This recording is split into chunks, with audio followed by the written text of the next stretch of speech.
नमस्कार। INC TV पर आपका स्वागत है। इस वक्त हम सुजानपुर में हैं और प्रधानमंत्री का दौरा भी है। हर वक्त सुजानपुर आते हैं। 2014 में ढेर सारे वादे किए और उनकी हकीकत सबको पता है। हमारे साथ हैं कांग्रेस पार्टी के हिमाचल कांग्रेस के कार्यकारी अध्यक्ष और सुजानपुर से विधायक श्री राजेंद्र राणा, जो पूरे राज्य में आपने दौरा किया। तकरीबन हर दिन वो 20 से 22 रैलियां करते हैं, पूरे प्रदेश का दौरा किया।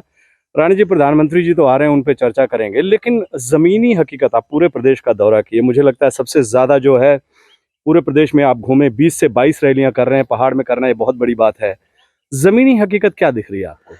देखिए, नरेंद्र मोदी जी आ रहे हैं प्रधानमंत्री के तौर पर, तो हम हिमाचल प्रदेश के वासी कोई भी मेहमान आए उसका स्वागत करते हैं। परंतु आज सुजानपुर में उनकी रैली है और ये वही चुगान है, ये वही ग्राउंड है, महाराजा संसार चंद की ऐतिहासिक नगरी, जहां 16 फरवरी 2014 को नरेंद्र मोदी जी आए थे। बहुत सारे वायदे करके गए थे, थोक के व्यापारियों की तरह लोगों को जुमले बेच के गए थे। 15 लाख रुपया हर व्यक्ति के खाते में लाने की बात वो इसी मैदान से किया था, इसी मैदान से घोषणा करी थी। ब्लैक मनी को वापस लाने की बात करी थी और इसके अलावा 2 करोड़ नौजवानों को रोजगार देने की बात कही थी। तो मुझे लग रहा है, और महंगाई पे नारा दिया था कि बहुत हुई महंगाई की मार, अब की बार भाजपा सरकार।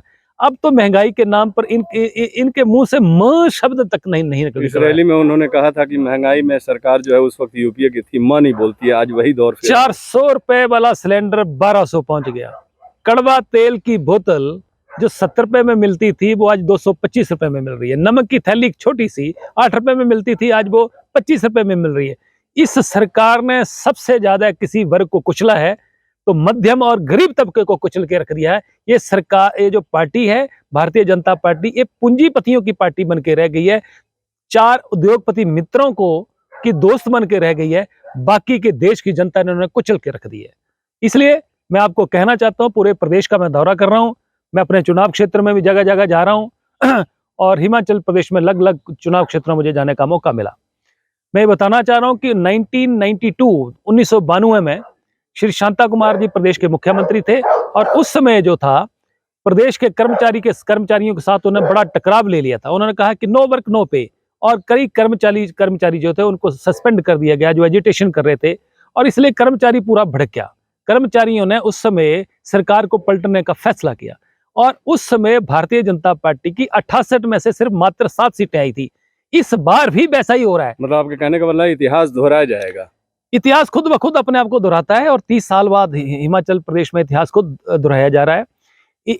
इस बार भी प्रदेश के मुख्यमंत्री श्री जयराम ठाकुर जी ने कहा, जब प्रदेश का कर्मचारी एजिटेशन कर रहा था कि हमें पेंशन, ओल्ड पेंशन स्कीम चाहिए, तो उन्होंने कहा है कि अगर पेंशन चाहिए तो चुनाव लड़ो और एमएलए बनो या एमपी बनो, फिर पेंशन ले लो। इसलिए आज प्रदेश का तमाम कर्मचारी, चाहे वो किसी भी विचारधारा से संबंध रखता हो, इस सरकार को जड़ से उखाड़ के फेंकने के लिए तैयार है। प्रदेश का नौजवान जो है वो इसलिए तैयार है जड़ से उखाड़ के फेंकने के लिए, क्योंकि यहाँ पर नौकरियां बेची गई हैं, सरकार की नौकरियां बिकी गई हैं, पिछले दरवाजे से भर्तियां हुई हैं। पुलिस में भर्ती हुई, 1000 से 1100 लोगों के बीच में पेपर बेच दिया गया। आपने तो शिक्षा प्रणाली का सबसे बड़ा घोटाला, जो देश का बड़ा घोटाला, उजागर किया था। 100 करोड़ रुपए का घोटाला पुलिस भर्ती में हुआ है। कोरोना काल में बहुत बड़ा घोटाला हुआ है और हिमाचल प्रदेश में देश का सबसे बड़ा शिक्षा का घोटाला हुआ है, वो हुआ है फर्जी डिग्री कांड। फर्जी डिग्रियां जो हैं, एक ही यूनिवर्सिटी में लगभग 5 से 6 लाख डिग्रियां बिकी हैं और 20,000 करोड़ रुपए का घोटाला है।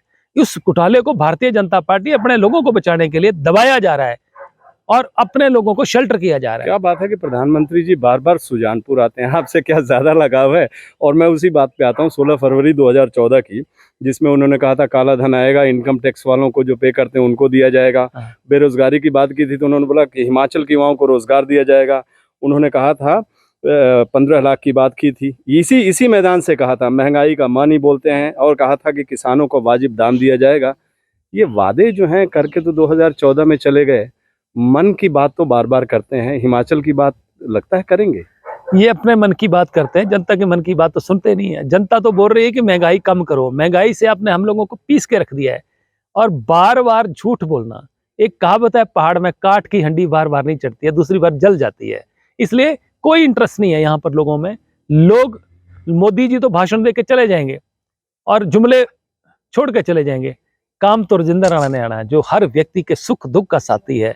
ना जिसने कभी बीजेपी और ना कांग्रेस को देखी, उसने हर आदमी के काम किए, हर आदमी की सेवा की है, मजलूम और बेसहारों को सहारा देने की बात करी है, हर व्यक्ति की हर तरह से मदद की गई है। इसलिए यहाँ आने से कोई फायदा नहीं है। और बहुत सारे भारतीय जनता पार्टी के लोग जो इस चुनाव में यहाँ पर आ रहे हैं, वो एक पर्यटक जैसे होता है ना, कहते हैं पॉलिटिकल टूरिस्ट के तौर पर आ रहे हैं। वो सिर्फ 5 साल के बाद आते हैं, राजनीतिक पर्यटक के तौर पर आते हैं और वो चले जाते हैं। काम तो भाई हमने आना है। राजनाथ जी, अंतिम सवाल जी, पूरे प्रदेश का दौरा किया, हम देख रहे हैं दौड़ भाग कर रहे हैं, पूरी जगह प्रचार कर रहे हैं, हर जिले में जा रहे हैं हिमाचल में, और हिमाचल में कैंपेन करना बड़ा मुश्किल काम है बहुत। जी जी जी।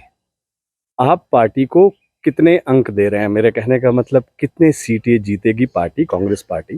पिछली बार 1992 में 7 आई थी, इस बार मैं 1 सीट और ज्यादा दे रहा हूँ, 8 दे रहा हूँ। वो इंडिपेंडेंट को दे रहे हैं, आप बीजेपी को दे रहे हैं? नहीं नहीं, यहाँ पर जो भी होगा 8-60 का आंकड़ा होगा। 60 कांग्रेस जाएगी और 8 अदर्स आएंगी, आपस में बांट लें। आपका बहुत बहुत शुक्रिया एनसीटीवी से बात करने के लिए, और आपने जो उजागर किया 2014 का मामला, जो प्रधानमंत्री ने इसी सुजानपुर के मैदान में किया था, उसका जो आपने पर्दाफाश किया, उसके लिए बहुत बहुत शुक्रिया। आप देखते रहिए एनसीटीवी। नमस्कार। नमस्कार।